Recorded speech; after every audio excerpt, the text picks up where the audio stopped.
Hello, I'm the Nostalgia Critic. I remember it so you don't have to. Did you know that the Superman films have a parallel history to the Batman movies?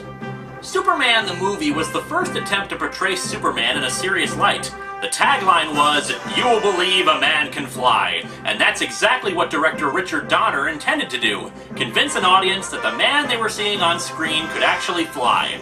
But the price of this idea came too high for its producers, so Donner was booted off the franchise during Superman 2's production and replaced with Richard Lester. In Superman 3, more emphasis was put on comedy and Richard Pryor was even brought in. And boy did it suck balls, but not nearly as much as the cinematic abomination I have to view today. Welcome to Superman 4, The Quest for Peace, where we learn that wars aren't caused by differing ideologies, power-hungry dictators, or economic necessity. No, it's all because of nuclear weapons. Just nuclear weapons and the evil people who profit from them. And boy, am I not looking forward to this one bit! Oh, hi, Nostalgia Critic! Oh, I bet you're wondering what I'm doing here.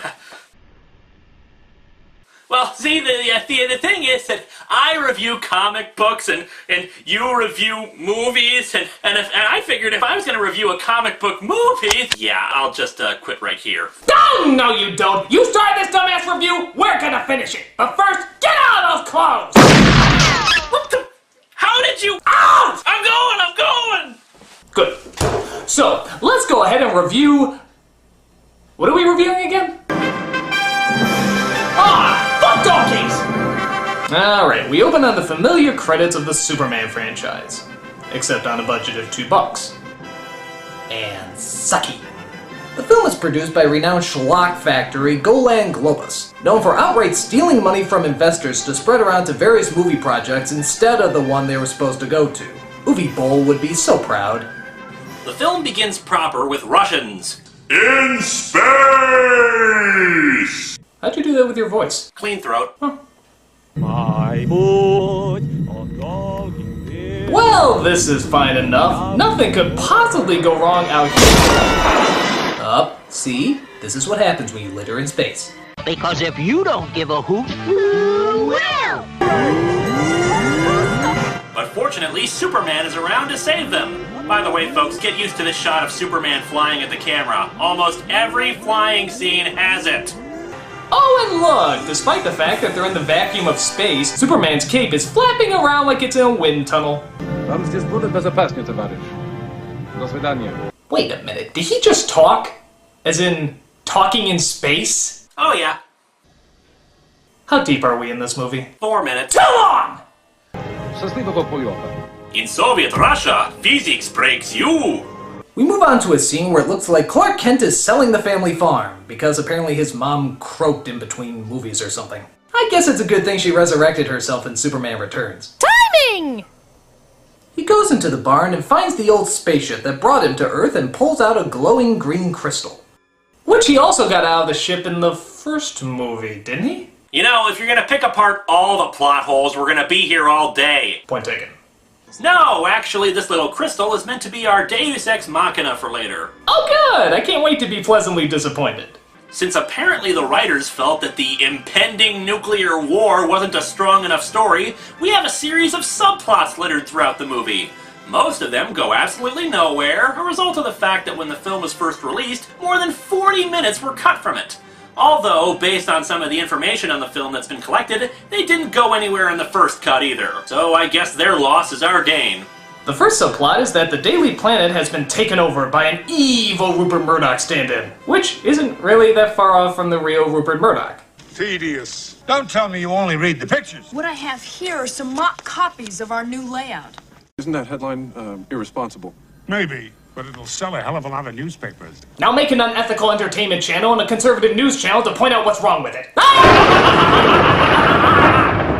He appoints his daughter, Lacey, as the new publisher. The Daily Planet hasn't made any money in 3 years. And the name of the game is making money. A mainstream news source more interested in making money above reasonable reporting? That's just unbelievable and unrealistic. So it turns out Lacey immediately starts falling in love for Clark. For some reason, gotta be the glasses. Oh yeah. But then, the President of the United States makes a chilling announcement. And because the summit has failed, we have no choice but to strive to be second to none in the nuclear arms race. But wait! Another subplot manages to sneak its way in. A teacher tries to console her elementary school students about this horrible brewing crisis.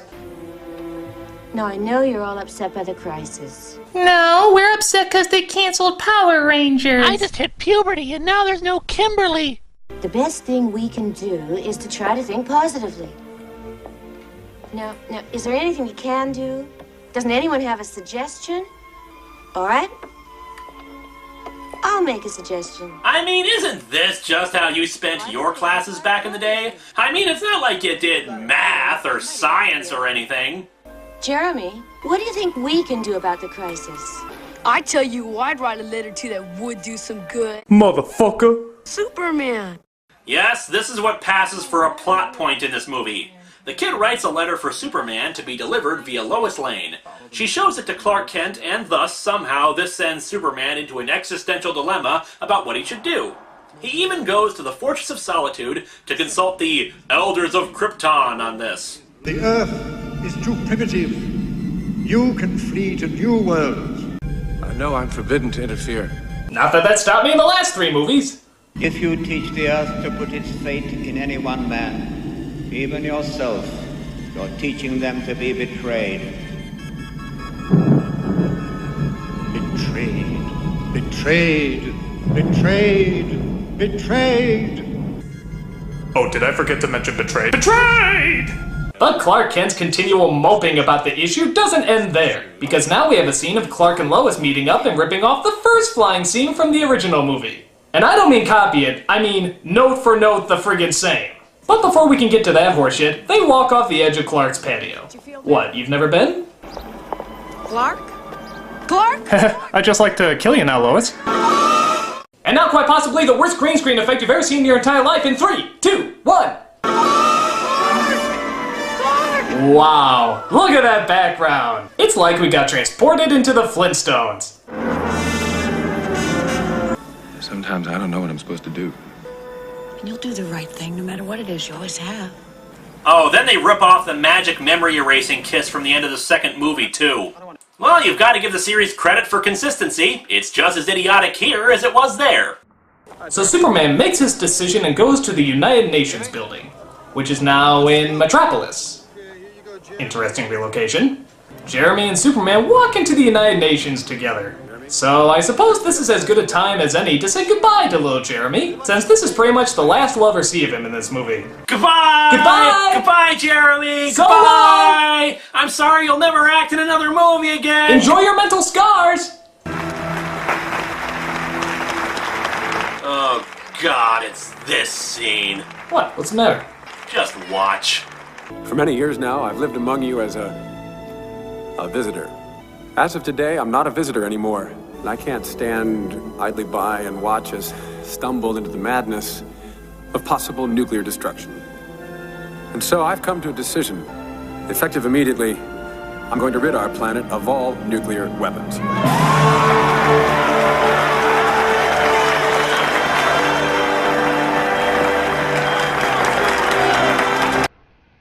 Did Superman just say he's gonna rid the world of nuclear weapons by himself, whether the governments are unwilling to or not? Mm-hmm. And everyone's okay with this? They are, Critic. Which means that it's time to play international politics! Alright, Nostalgia Critic, you're Israel, a country surrounded on all sides by enemies who would happily see you wiped off the map.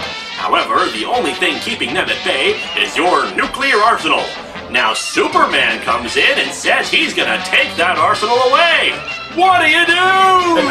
Tell him to hump my ass? Oh, I'm sorry, Critic. The correct answer was applaud wildly. Next question, and this one's for the game. You're the Soviet Union. You're engaged in a Cold War against the United States, and the fear of mutually assured destruction via nuclear weapons is the only thing that keeps you and the US from engaging in combat with conventional weapons.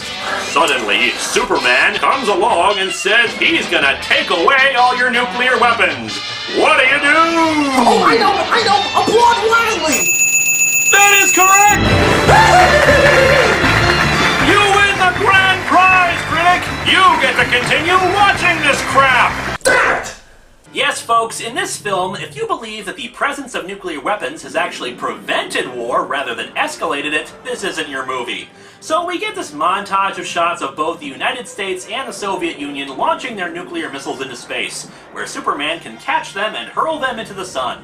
So if they're willing to get rid of their nukes, why the hell do they need Superman in the first place? Good PR. Oh. But while that's going on, subplot number 5 says Lex Luthor just broke out of prison. Good God, his prison has more holes in it than Swiss cheese! Oh, but let's ignore him for a second. We've got a real star in this movie, Critic! Why, it's John Cryer, who played the unforgettable role of Ducky from Pretty in Pink. So appearing in this is a step down in his career. Oh yeah. That's pretty bad. He plays Luthor's nephew, Lenny Luthor. Ha ha. This character is harmless enough, but of course he has to talk. The dude of steel. Yeah, you're just an experiment, freako. What? Oh no. How long is this movie again? Hour and a half. So Lex Luthor, being Lex Luthor, has only one thing on his mind. Destroy Superman! Because that hobby has worked so well in the past. Couldn't you take up knitting? So he steals a strand of Superman's hair from a museum.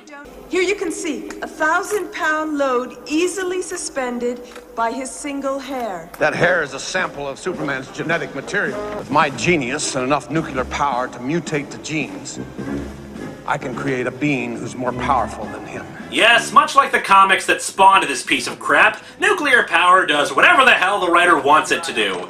It should also be pointed out that although this single strand of Superman's hair is strong enough to lift 1,000 pounds, it apparently can be cut with a simple hedge clipper. So Lex assembles a terrifying group of minor characters who will serve no purpose in the movie to discuss his evil plans. I, Lex Luthor, the greatest criminal mind of the modern era, have discovered a way to destroy Superman. Behold, my unscrupulous friends. Shut those blinds. The sun is hurting my eyes. God, this partly cloudy weather is harmful to my transparent evilness. You know what the sun is? It's nothing more than a huge nuclear bomb. Yeah, it's a tad more complicated than that. There's a lot of certain... Nuclear bomb! Okay. So his plan is to send the genetic material, which looks like a quart of silly putty, into the sun on board one of the nuclear missiles, and that'll somehow create a being that can fight Superman. Lex also throws in a few fabric samples into the case, holding the genetic material to become clothes. Yes, they say that the computer on board will somehow weave an outfit for him out of those little squares or something. Well, it looks as though you've broken the laws of nature, too. So Superman tosses the missile into the sun, and the evil nuclear man is born. No, really, he's born, fetus and everything. Surprised the sun didn't just push it out of his vagina. And of course, he's sporting silver-painted Lee press-on nails. Because when you think Superman's greatest enemy, you think Lee press-on nails. Oh my god, Thifter, did you get into a fight with Superman with those things?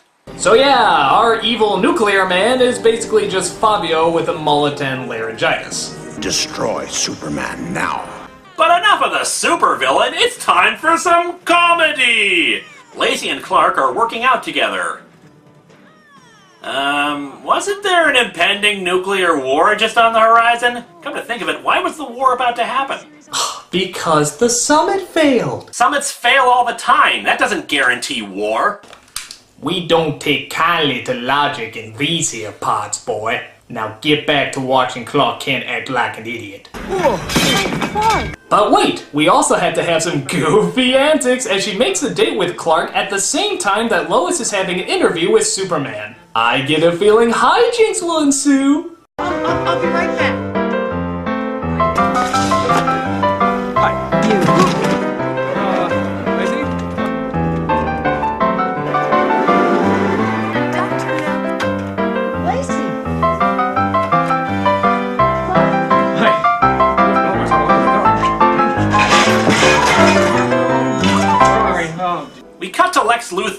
he's... what the hell?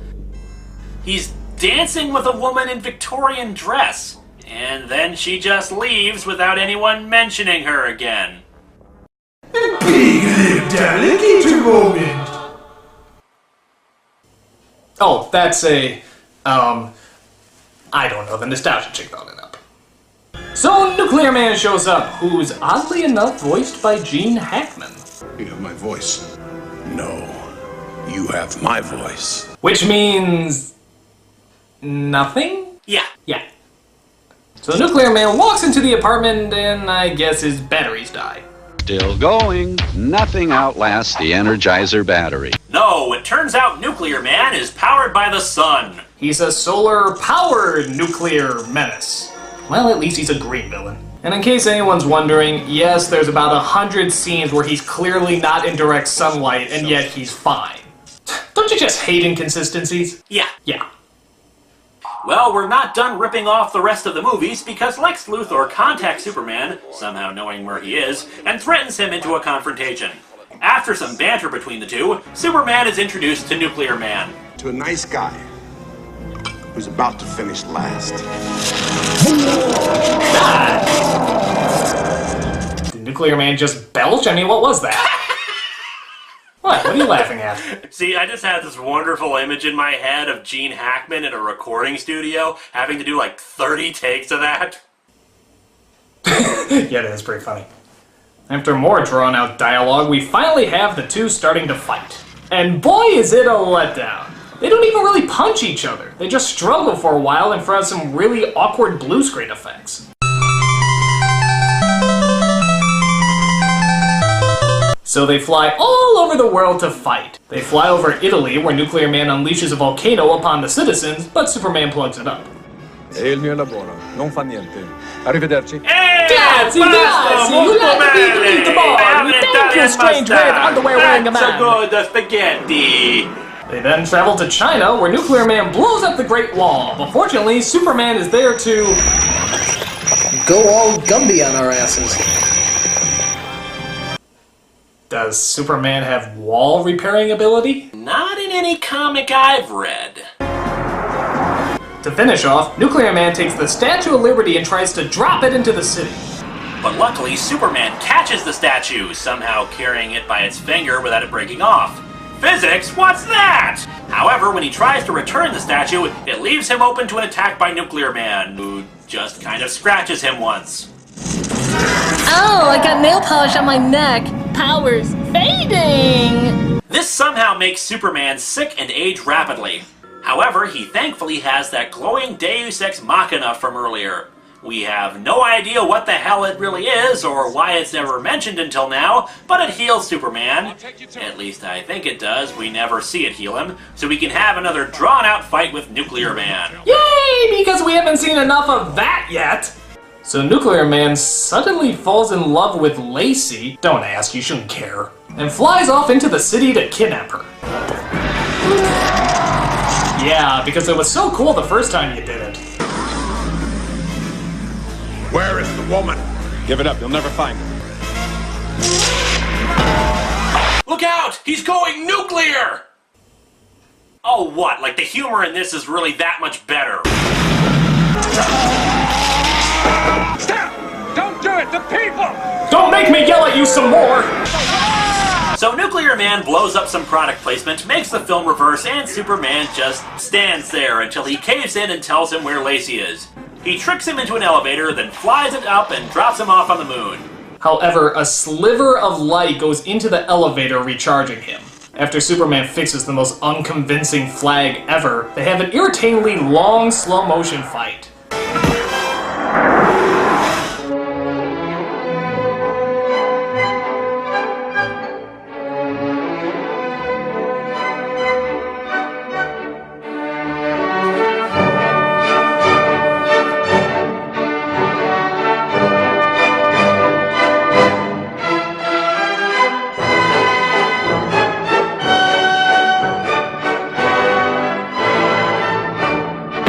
Nuclear Man finally gets a hold of Lacey and flies her through space, where she's, of course, perfectly able to breathe. What? What? You can't breathe in space, guys! This is kindergarten science! Kindergarten! It's okay, Critic. It's okay. It's gonna be alright. No, it's not! This movie is still playing! But Superman moves the freaking moon out of orbit to block the sun from Nuclear Man! Sorry for the tidal waves and gravitational stress, peoples of the Earth. I have to stop a supervillain! After getting Lacey to safety, you know, from space, Superman takes Nuclear Man and drops him into a nuclear power plant, which I guess defeats him, but shouldn't that technically make him more powerful? Solar-powered Nuclear Man, remember. So Lacey tells her dad to stuff it, the Daily Planet is brought back, Luthor is put back in jail, Jeremy is nowhere to be seen, and the whole nuclear war thing just sort of resolves itself. Superman makes some bullshit speech to the world about finding their own path and how he couldn't free them from war. Which doesn't really make any sense considering we saw people clearly lining up to give up their nuclear weapons. And there will be peace. There will be peace when the people of the world want it so badly that their governments will have no choice but to give it to them. Oh, I see. We just didn't want peace hard enough. Of course, it all makes sense. Peace doesn't come about through economic interdependence and the spread of similar ideals. It's just wanting it. Yeah.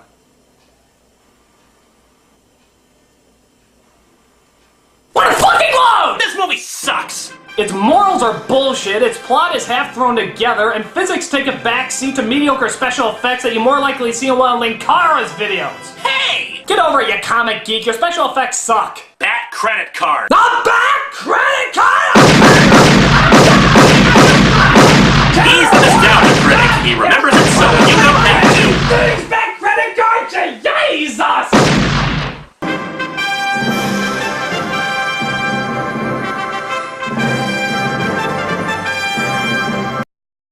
What do you do? What do you do? Clean throat. What do you do?